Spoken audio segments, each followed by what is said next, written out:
Assalamualaikum all of you. My name is Ariba Sarwar. Today we have this discussing topic about cross-cultural psychology.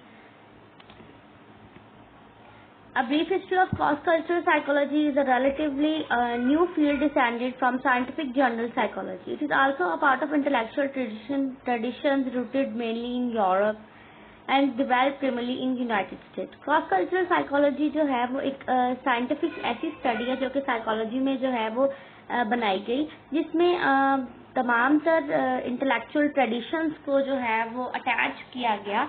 और ये एक old root cross cultural psychology है जो कि spread back होती है from the contemporary science के जरिए.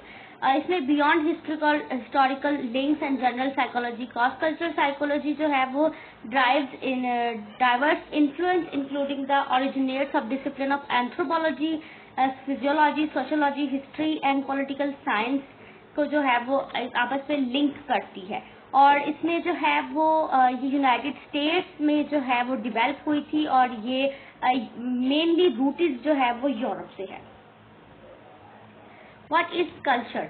Culture refers to many characteristics like including attitudes, behaviors, customs and transmitted to the generation to next generation. जैसा कि आप सब जानते भी हैं कि हमारे कल्चर्स हमारी एक जनरेशन दूसरी जनरेशन में कन्वर्ट होते हैं स्पेसिफिक कल्चर्स जो होते हैं. For example people culture experience happiness, how this feeling is express varies from one culture. अब हर कल्चर में अपनी फीलिंग्स को एक्सप्रेस करने का, मार्क करने का कंसिडरेबल डिफरेंसेस होते हैं और वो जो है जनरेशन टू जनरेशन वेरी करते हैं. अब types of cross-cultural psychology is the many cross-cultural psychologists choose to focus one or two approaches of a cross-cultural psychology. This is an ethic approach and amic approach. Ethic approach is cultural through an outsider perspective applying one universal set of concepts and measurement to all cultures. यानी कि एक ऐसा perspective जो तमाम तर cultures पर जो है वो मेजरमेंट करता हो, कॉन्सेप्ट करता हो, वो एथिक अप्रोचेस कराता है. और एमिक अप्रोचेस वो स्टडी है जो इनसाइडर द पर्सपेक्टिव है, इनसाइडर द कल्चर यूज किया जाता है इन एनालाइजिंग कॉन्सेप्ट में, specific context and observed culture में.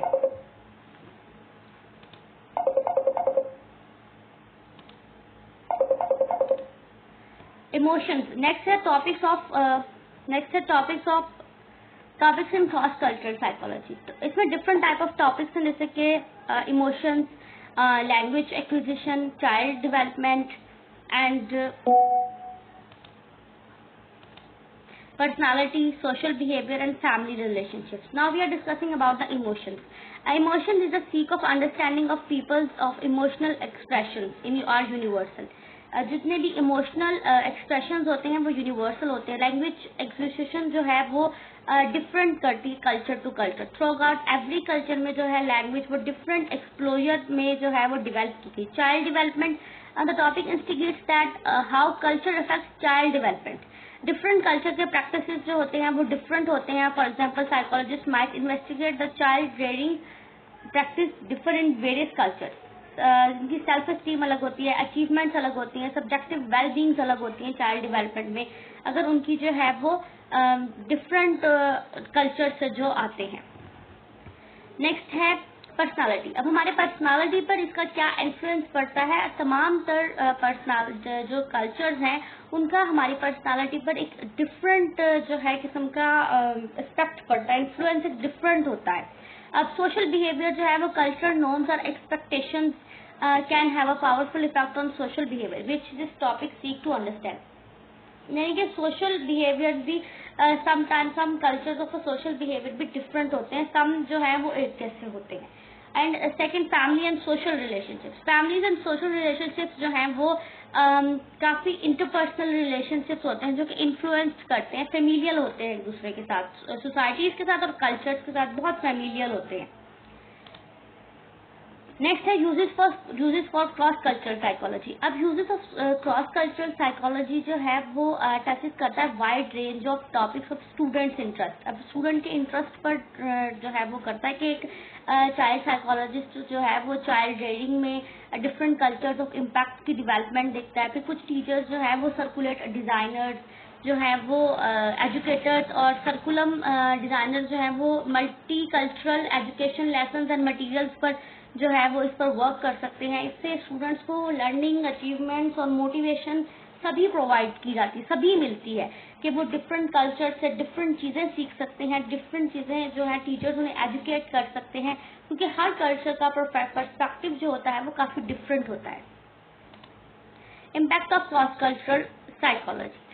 In many other branches of psychology focus on how parents, friends and other people impact human behavior. अब हर कोई जो तमाम तरह जो साइकोलॉजी की ब्रांचेज हैं वो ये चीज़ चेक करती हैं कि पेरेंट्स का, फ्रेंड्स का, कल्चर का, बिहेवियर का इंसान की जो है वो लाइफ पर कैसा असर डालता है। इसी तरह जो कल्चर का इम्पैक्ट भी होता है वो कुछ डिफरेंट होता है, और इसकी फोकसिंग स्टडी जो है वो बिहेवियर इफेक्ट्स पर की जाती है कि बिहेवियर पर क्या इफेक्ट पड़ता है, क्योंकि ह्यूमन की जो सबसे इम्पोर्टेंट चीज़ होती है वो उसका बिहेवियर होता है, उसके ऊपर क्या इफेक्ट पड़ रहा है वो चीज़ चेक की जाती है क्रॉस कल्चरल साइकोलॉजी में। रिप्रेजेंटेटिव उसके जो है डाइवर्स सैंपल्स लिए जाते हैं, उसकी एसेंशियल चीज़ों को जो है वो अंडरस्टैंड किया जाता है, फिनोमिना और रिकग्नाइजेशन चीज़ें बनाई जाती हैं, जिससे रिसर्च की जाती है कि एक पर्सन पर किसी भी कल्चर का क्या इम्पैक्ट पड़ रहा है। नेक्स्ट है methodology of cross cultural psychology. अब हम मेथोडोलॉजी रिसर्च यानी कि रिसर्च कैसे की जाती है। Goals of cross cultural psychology जो है वो सीख कर अंडरस्टैंड करते हैं तो different aspect of human thoughts and behaviour, यानी कि ह्यूमन की थॉट्स और उसके बिहेवियर पर क्या इम्पैक्ट पड़ता है किसी भी जो है कल्चर का, उस बारे में डेवलपमेंट, उसकी पर्सनालिटी, उसके सोशल रिलेशनशिप्स पर क्या इम्पैक्ट पड़ता है, उसकी तमाम तर रिसर्च की जाती है। अब ये रिसर्चेस भी जो है इसके अंदर कौन कौन से इश्यूज आते हैं वो हम अब चेक करेंगे, जो कि है एमिक अप्रोचेस में जो है वो cultural, general, comparative, seeks to explore universe and uses culture as a IV, इन चीज़ों के बारे में हम जानेंगे। अब जो है एक क्रिटिकल इशू जो होता है किसी भी एटिक मेथोडोलॉजी इक्विवेलेंस में, उसमें जो है वो स्टिमुलाई, उसके कॉन्सेप्चुअल कॉन्स्ट्रक्ट्स, उसके लिंग्विस्टिक फंक्शनल्स और मैट्रिक्स का यूज किया जाता है, जिनको हम आगे चलकर एक्सप्लेनेशन के साथ पढ़ेंगे। अब स्टिमुलाई इक्विवेलेंस क्या होता है? ये एक एप्रोप्रिएटेंस स्टिमुलाई टेस्ट होता है जो कि मटेरियल्स एंड इक्विवेलेंट फैमिलियर और अनफैमिलियरिटी टेस्ट को जो कि मटेरियल अक्रॉस कल्चरल ग्रुप्स के दौरान किया जाता है। नेक्स्ट है जी कॉन्सेप्चुअल इक्विवेलेंस। ये एक ऐसी मीनिंग एसेंस ऑफ कॉन्सेप्ट है जो कि सेम और डिफरेंट इक्विवेलेंस में की जाती है। इक्विवेलेंट्स जो होते हैं वो सेम होते हैं इसके अंदर। नेक्स्ट है कुछ ये वर्ड्स कुछ जो है वो डिफरेंट कल्चर से जो है वो लिए गए हैं और उनकी चीज़ों को चेक किया गया है कि जो नेजुला ज़ैम्बिया है ये विजडम, जो कल्चर कॉन्सेप्शंस ऑफ इंटेलिजेंट है ना, वो तकरीबन सब कल्चर्स में एक जैसे लिए जाते हैं। जैसे विजडम हो गया, स्टेबिलिटी होगी, caution, friendly, regarding to the carry of out of six of services, उनकी कम्युनिटी रिलेटेड उनकी क्या सर्विसेज होती हैं, इन सब चीज़ों को चेक किया जाता है इस कॉन्सेप्शन में। नेक्स्ट जो है वेस्टर्न टेस्ट में not adequately capture the notion of intelligence in other culture, यानी कि एडिक्वेट कैप्चर्स जो है जो नोशंस और इंटेलिजेंस कल्चर्स होते हैं वो डिफरेंट कल्चर्स में जो है वो डिफरेंट होते हैं।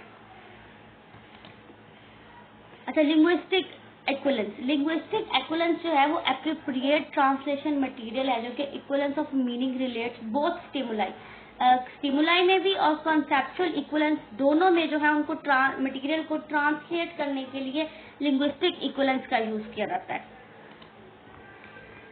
अब ट्रांसलेशन मेथड क्या होता है? इसमें ना इंडिविजुअल ट्रांसलेशन और टीम ट्रांसलेशन दोनों चीज़ों का यूज किया जाता है किसी भी मेथड को जानने के लिए और समझने के लिए और रिसर्च को कंप्लीट करने के लिए।